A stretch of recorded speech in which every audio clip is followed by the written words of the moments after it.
mayoría de los habitantes de las urbes contemporáneas. ¿Es posible vivir en una gran ciudad y estar cercano a la naturaleza a la vez? ¿Existe una solución para el problema de los atascos? Estas preguntas tan actuales para muchos las dirigimos al exalcalde de Bogotá y presidente de la Junta Directiva del Instituto para el Transporte y Desarrollo de Nueva York, Enrique Peñalosa. Señor Peñalosa, muchas gracias por dedicarnos su tiempo y es un gusto verle aquí en Moscú. Muchas gracias por la entrevista, María. Sabemos que usted llegó para participar en el foro urbanístico, ¿no? Que plantea una ambiciosa tarea de adaptar las ciudades para una vida más cómoda de sus ciudadanos, ¿no? Y hacen hincapié incluso en adaptar las periferias de estas grandes ciudades. ¿Cuán actual le parece este enfoque y es un problema actual para todas las ciudades? Sí, este foro urbano de Moscú, primero es muy bien organizado, tiene una exposición muy bella, muy interesante y tiene estudios serios que respaldan la reunión, de manera que es uno de los mejores foros de este tipo que yo conozca. El tema de las ciudades en la periferia es muy interesante. Yo diría que es un problema especialmente europeo, porque nosotros sabemos que las ciudades europeas son tal vez las mejores del mundo, especialmente en sus zonas céntricas, pero en las afueras, las ciudades europeas, casi todas tienen problemas similares. Han hecho unos desarrollos que no son los suburbios tipo Estados Unidos, de casa con jardín, totalmente dependiente del carro. En Europa, aunque tienen problemas de conectividad, de conexión con sistemas de transporte, en general tienen acceso muchas veces a trenes suburbanos, pero generan problemas sociales muy grandes. La gente en estos suburbios se siente excluida. En varios países ha habido revueltas. En el último año ha habido movimientos sociales de revuelta en Francia, en Suecia, en muchas ocasiones en suburbios donde hay inmigrantes que además se sienten más excluidos todavía. Entonces es interesante. Aquí, por ejemplo, estaba en una reunión en donde dicen que el problema principal es que a estos sectores les falta una mejor conexión al centro.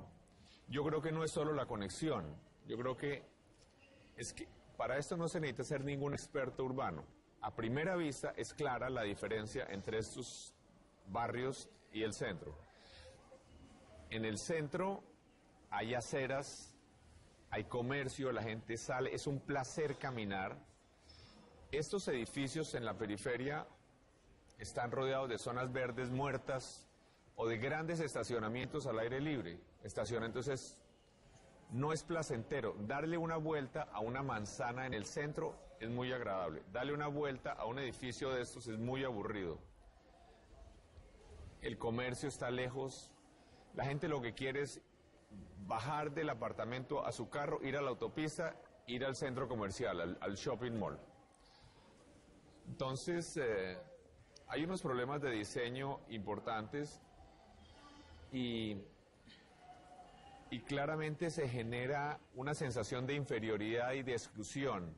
Usted ya se refirió a ciertos llamados levantamientos de los suburbios, ¿no? Les llaman, que tuvieron lugar ya en París, en Berlín, en Londres. ¿Es un problema tan solo de estos países desarrollados o es un problema común para todos los países? Bueno, lo que ha habido en Europa es un poco distinto, porque ha sido en revueltas políticas, en barrios de la periferia, barrios que los sectores pobres de América Latina pensarían que son perfectos, maravillosos. Desde la perspectiva de América Latina ven esos barrios que tienen apartamentos buenos, tienen escuelas, tienen parques. Entonces, la gente en América Latina diría, pero si es perfecto, ¿no? Yo quisiera vivir ahí. Pero en Europa la gente se siente excluida. El tema de la igualdad es un tema que muchas personas creyeron que como el comunismo fracasó, que podíamos olvidarnos de él. Pero yo no creo, yo creo que llevamos más de 2000 años buscando más igualdad desde Grecia, Roma, la Revolución Judeocristiana. En los últimos 300 años, millones y millones de personas murieron en revoluciones porque hubiera más igualdad. Pero claramente no puede haber igualdad de ingreso con la economía de mercado. Pero la igualdad no ha muerto. Todavía sentirse, y no es solo igualdad de ingreso, estamos hablando es de alguna forma de igualdad. Sentirse inferior o sentirse excluido es un obstáculo a la felicidad. Entonces, yo diría que en estos barrios, en estos desarrollos de la periferia europea, a veces tienen problemas de comunicación, creo que tienen problemas de diseño urbano, porque no son sitios agradables para caminar, no hay comercio, no hay buenas aceras, están rodeados de estacionamientos al aire libre. Creo que un buen diseño urbano ayuda a que haya menos criminalidad. Si tenemos una buena integración entre el espacio público y las edificaciones, si tenemos comercio, si tenemos buenos campos deportivos. Es una situación especial y distinta en Europa de lo que tenemos en América Latina. Y en el caso de Colombia, ¿hay esta tensión entre las urbes y los suburbios? Es que no tenemos realmente un problema similar a estos suburbios europeos que, como digo, son hechos con todos los servicios públicos y con escuelas y con parques. Y en Colombia, por supuesto, tenemos barrios ilegales. La mitad de las ciudades colombianas han surgido de manera ilegal. Pero lo que sí enfatiza esto es lo que creo yo, es que las ciudades deben crecer en el sitio óptimo. Deben estar integradas con transporte, deben tener espacios públicos de calidad. Y lo que sí es cierto es que aunque los problemas son distintos, lo que es cierto es que el urbanismo importa, el diseño de la ciudad importa para la felicidad, importa para la sensación de igualdad, importa para la criminalidad. En Colombia, personalmente creo que en América Latina y en los países en desarrollo, la tierra alrededor de las ciudades debería ser del gobierno, porque cuando la tierra es privada, la especulación con tierra hace que los más pobres se vayan a sitios inadecuados, a veces en barrios ilegales, en sitios inadecuados, sin espacios públicos suficientes. Entonces, lo curioso es que aquí tenemos en Moscú, estamos hablando de terrenos de desarrollos que hicieron donde la tierra era pública, en el comunismo. Y tenemos problemas de otro tipo, de mal diseño urbano. Eso es lo que le quería preguntar. Usted ya lleva cierto tiempo aquí, ya creo que pudo vivirlo en carne propia, ¿no? El problema que más le importa a los moscovitas es el problema de los atascos. Es un diario dolor de cabeza para casi todo el mundo. Varios expertos ya venían a Moscú para aconsejar algo. ¿Usted ve alguna visión, alguna resolución de este problema? ¿Podemos tener cierta esperanza? No, yo creo que los atascos no se van a resolver, van a volverse peores en Moscú. Lo que es interesante en Moscú es que prueba muchas de las teorías urbanísticas. Primero, que las grandes vías no resuelven los embotellamientos. En Moscú hay vías muy grandes y están completamente embotelladas. Pero más interesante aún es que el transporte masivo tampoco arregla los embotellamientos. Tenemos en Moscú cientos de kilómetros de metro y de tren y aún así hay embotellamientos. Entonces, es claro que las grandes vías no arreglan los embotellamientos ni la movilidad, porque entre más grandes sean las vías, la gente hace más viajes y viajes más largos. Pero el transporte masivo arregla la movilidad, pero no los atascos. Creo que para que se arreglen los atascos es necesario restringir el uso del automóvil. ¿Y cómo se restringe el uso del automóvil? En algunos sitios como Londres o Estocolmo, Singapur, cobran por el ingreso de los carros al centro. Pero la manera más sencilla de restringir el uso del carro es restringiendo el estacionamiento. En Moscú ya han comenzado a cobrar por el estacionamiento, pero por ejemplo en Londres, los edificios de oficinas en el centro de Londres, desde hace 40 años, no pueden tener estacionamiento. Por ejemplo, hace 2 años terminaron en la torre más alta de Europa, el edificio que se llama The Shard, diseñado por el famoso arquitecto italiano Renzo Piano. En ese edificio trabajan 10.000 personas y solo hay 45 estacionamientos, principalmente para personas en silla de ruedas o algo así. Entonces,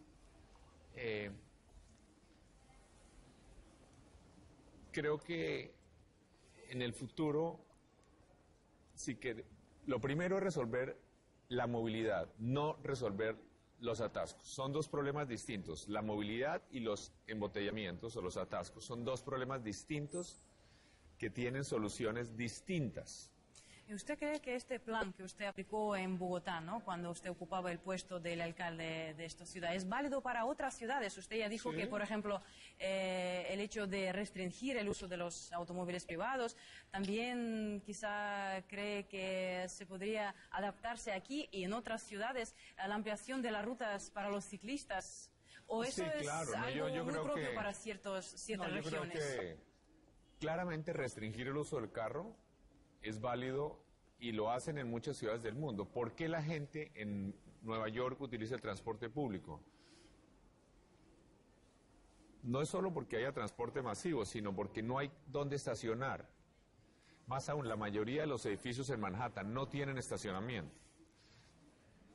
Lo que nosotros hicimos en Bogotá, creo que claramente algunas cosas son relevantes, y no es de Bogotá, es del mundo entero. Primero, creo que casi cualquier ciudad del mundo estaría mejor si eliminara estacionamiento en la calle y ese espacio lo utilizara para hacer aceras más amplias o ciclovías.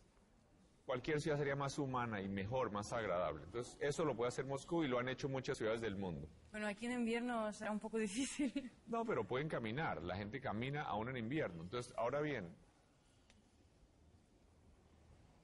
cuando uno habla de bicicletas, no significa que todo el mundo vaya a movilizarse en bicicleta. Si logramos que el 15% se movilice en bicicleta o el 20% ya es una revolución, por lo menos en el verano. La realidad es que hay países muy fríos donde se usa mucho la bicicleta, como Copenhague en Dinamarca, es una ciudad muy fría, y aún Estocolmo y algunas ciudades en Finlandia. Entonces,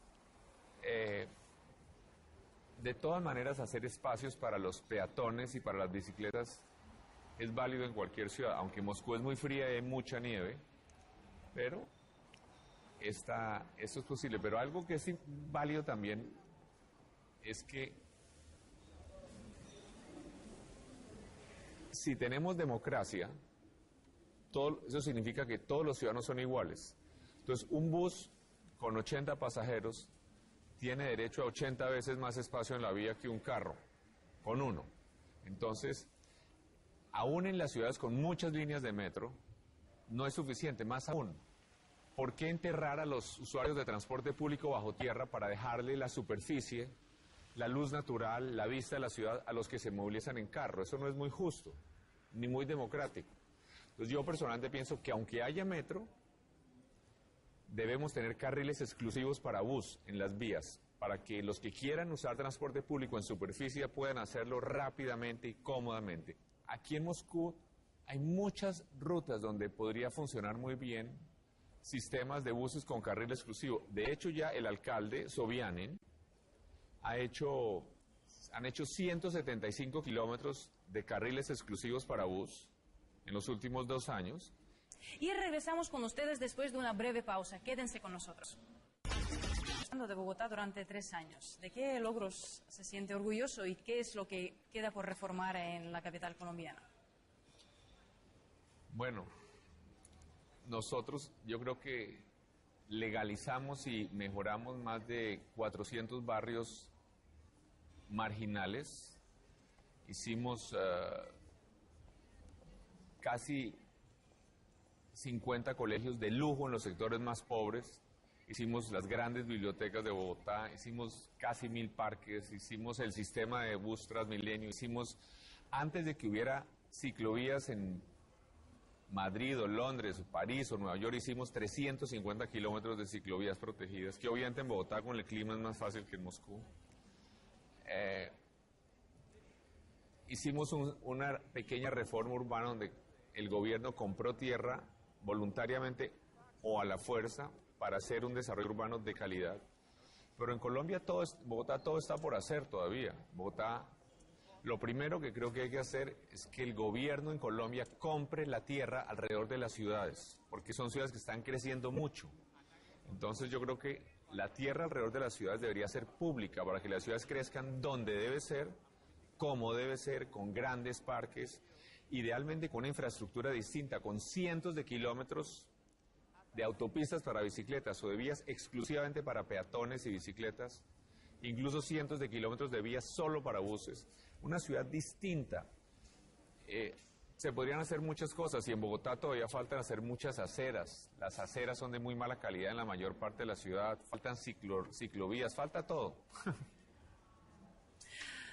Sabemos que este año que viene, el 2014, los colombianos eligen al presidente de su país. Sabemos también que Juan Manuel Santos ya confirmó que va a presentar su candidatura, buscará ser reelegido.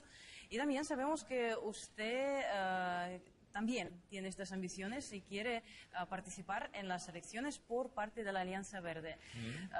¿Con qué expectativas usted pisa este camino preelectoral? Bueno, sí, bien que usted dice es preelectoral. Primero, es necesario definir que mi partido va a hacer una consulta, es decir, una selección de su candidato mediante una votación popular. Yo espero que así sea. Entonces, si mi partido Alianza Verde escoge su candidato mediante una votación popular, yo participaré ahí.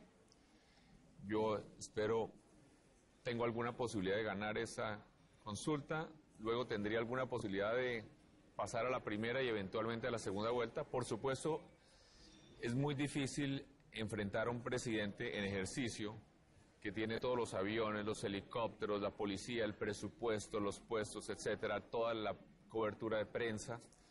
Pero aún así yo creo que Colombia tiene que atender muchos temas que ha desatendido: la calidad de la educación, la seguridad urbana y el tema urbano. El tema urbano en Colombia es totalmente desatendido, la planeación de las ciudades colombianas sigue siendo un desastre y creo que el gobierno nacional tiene que hacer equipo con los municipios para hacer una reforma urbana, precisamente para que las ciudades crezcan donde debe ser y cómo debe ser. Estamos 50 o 60 años tarde para hacer esto, pero aún así creo que es mucho lo que hay que hacer para que la gente mejore radicalmente su calidad de vida. Creo que tenemos que ser mucho más proactivos, promoviendo la inversión privada en las ciudades, en fin. Por eso estoy aspirando a llegar a la presidencia de Colombia. Los avances en el proceso de paz que se celebra en La Habana entre el gobierno y las FARC podría ser una auténtica carta de triunfo en las manos de Juan Manuel Santos. ¿Qué cree usted? ¿De verdad es así? ¿En realidad hubo resultados concretos en estos diálogos de paz? Bueno, yo creo que la paz debería ser, como la política internacional, algo que está por fuera del debate político. No podemos estar aprovechando. Yo personalmente me he comprometido a no atacar al presidente Santos si este proceso de paz fracasa, aunque él haga lo contrario. Si tiene éxito, Él ha buscado por todos los medios aprovechar políticamente este proceso de paz. Aunque esto no me parece lo más elegante, ni lo más constructivo, yo respaldo ese proceso de paz. Me parece que, aunque estos señores de la FARC han sido unos criminales aterradores, que han cometido crímenes de lesa humanidad, han reclutado decenas de miles de niños a la fuerza, le han volado las piernas con minas. Colombia durante muchos años ha sido el país donde más personas han perdido sus piernas por las minas antipersonas que pone la FARC, que se han dedicado al narcotráfico. No obstante todo eso, yo respaldo el proceso de paz y ojalá que se logre. Y me he comprometido incluso a no condenar al presidente Santos si el proceso fracasa. Creo que es algo que vale la pena ensayar y hacer lo posible para que se dé. Y si la FARC realmente quiere participar en política, en lugar de cometer actos delictivos, yo también respaldo que lo haga. Ojalá que esto se pudiera lograr. Según usted, ¿se diferencia de alguna forma de otros intentos del gobierno colombiano de alcanzar esta paz anhelada por millones de colombianos? Bueno, yo creo que, primero, el gobierno del presidente Uribe enfrentó duramente a las FARC cuando estaban muy poderosas, y hoy hay unas FARC mucho más débiles de lo que eran hace 10 años. Entonces creo que eso ayuda a que haya una posibilidad de negociación. Por supuesto, cada día que pasa es más obvio que estas guerrillas que inicialmente eran comunistas, en los años 60 y 70 tenía algún sentido ser una guerrilla comunista porque el comunismo era una opción, pero hoy en el mundo entero es claro que ese es un sistema que no funciona. Entonces es cada vez más obvio que es una ideología obsoleta. Entonces, estos son factores que ayudan a que haya una posibilidad de negociación. Y por otro lado, lo cierto es que la FARC se dedica al narcotráfico, tiene una actividad, está muy estrechamente vinculada al narcotráfico. Entonces, es difícil que una organización criminal que tiene unos ingresos tan enormes... Pero ellos lo niegan, llegue a la ellos paz. afirman que no tienen lazos con el narco. Eso es absolutamente obvio. Todo el mundo sabe que ellos están dedicados principalmente a la actividad del narcotráfico. Yo no creo que ni ellos lo nieguen. Lo han negado. Pues sería casi cómico que lo nieguen.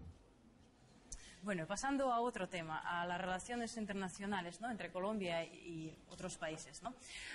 Tradicionalmente Colombia y Estados Unidos tienen los lazos muy sólidos con Estados Unidos, mientras que en estos momentos podemos observar en el continente latinoamericano los procesos de cierta integración política que tiene un carácter bastante marcado, carácter antiamericano. ¿Qué cree esta postura de Bogotá? ¿No impide de cierta forma a mejorar las relaciones con sus vecinos latinoamericanos? No, yo creo que cada país tiene que tener las relaciones que considere con quien quiera. Nosotros tenemos un vecino que de una manera bastante caricaturesca se ha dedicado a ser antiamericano, el gobierno Chávez en Venezuela, que realmente ha destrozado la economía venezolana. Y casi que es un distractor, la gente se distrae con el circo antiamericano. Yo creo que ni a favor ni en contra, eso no, cada país debe hacer lo que le parezca conveniente para su economía internacional, pero me parece que obviamente Colombia debe tener las mejores relaciones posibles con sus vecinos. Y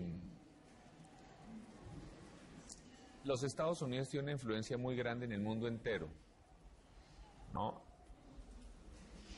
Es inevitable que un país como Colombia, que está de las ciudades colombianas de la costa, están a 2 horas en avión de Miami, pues que hay una relación estrecha. De lejos, la mayor parte de las exportaciones colombianas van a Estados Unidos. Entonces, hay la mayor parte de los colombianos que sale al exterior va a Estados Unidos. Entonces, pero yo no veo que eso sea un obstáculo que tengamos buena relación. Nosotros tenemos excelentes relaciones, por ejemplo, con Brasil, que es un país que ha tenido una política exterior muy independiente, que ha tenido unos gobiernos de izquierda. Tenemos excelentes relaciones, más aún, ahora incluso hay buenas relaciones con Venezuela, no obstante que Venezuela llegó y ojalá no siga siendo así, a dar apoyo a las guerrillas colombianas. Entonces, ese no es yo no creo que sea un problema para tener buenas relaciones con nuestros vecinos, ni tampoco Colombia es un país entregado a los Estados Unidos. Obviamente hay una relación estrecha con Estados Unidos tradicionalmente. Y resumiendo lo dicho, ¿cuáles son sus recetas para la estabilidad política y social en la región y en Colombia en particular? Yo diría que estamos 60 años tarde, pero todavía hoy creo que la tierra alrededor de las ciudades colombianas y latinoamericanas debería estar en manos públicas del gobierno. Hay que comprarla voluntariamente o incluso usando expropiación si es necesario, para que las ciudades crezcan donde debe ser, como debe ser, con grandes vías, con grandes parques, para que los ciudadanos más pobres no se vean obligados a recurrir a las urbanizaciones ilegales. Y esta calidad urbana es fundamental para la competitividad internacional, para atraer y retener personas altamente calificadas, para atraer turismo, en fin, para que nuestras ciudades funcionen bien. Ese tema me parece también que es fundamental, mejorar la seguridad urbana. Casi que tiene que ser una guerra contra la delincuencia urbana, porque mientras no haya seguridad urbana, pues es difícil que haya calidad de vida urbana y es difícil que haya turismo, es difícil que haya inversión. Y aunque ha mejorado significativamente, y aunque no es solamente un tema de policía, también es un tema de construir igualdad y legitimidad, este es un tema que también tiene que ser una prioridad. Muchísimas gracias, señor Peñalosa. Mucho gusto. Muchas gracias. Muchas gracias. Muchas gracias a ustedes por haber estado con nosotros.